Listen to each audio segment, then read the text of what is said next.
स्वाहा स्वधा नमोस्तुते।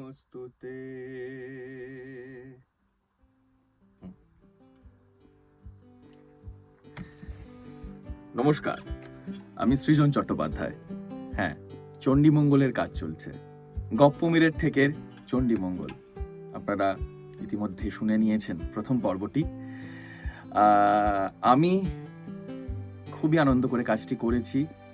প্রদ্যুৎ অসাধারণ আবহ তৈরি করেছে এবং যেটা আমার বলার, আমি বিশেষভাবে সাধুবাদ দিচ্ছি এবং সবাইকে আমি বলছি এই কথাটা, এবং গপ্পমীরের ঠেকের সবাইকে আমি বলেছি যে এটি বিশেষভাবে সাধুবাদ দেওয়ার মতো একটি কাজ, যে এই সময়ে দাঁড়িয়ে চণ্ডীমঙ্গলকে যুগোপযোগী ভঙ্গিতে সবার কাছে পৌঁছে দেওয়া। যে চণ্ডীমঙ্গল আমাদের বাংলা সংস্কৃতির একটি গুরুত্বপূর্ণ দিক, সেটিকে তারা এভাবে তুলে ধরছেন। তার জন্য অনেক অনেক অনেক সাধুবাদ, অনেক অনেক ধন্যবাদ গপ্পমীরের ঠেককে। আর দ্বিতীয় পর্ব আসতে চলেছে, অনেক কিছু অপেক্ষা করে আছে নতুন নতুন আপনাদের জন্য। সঙ্গে থাকুন।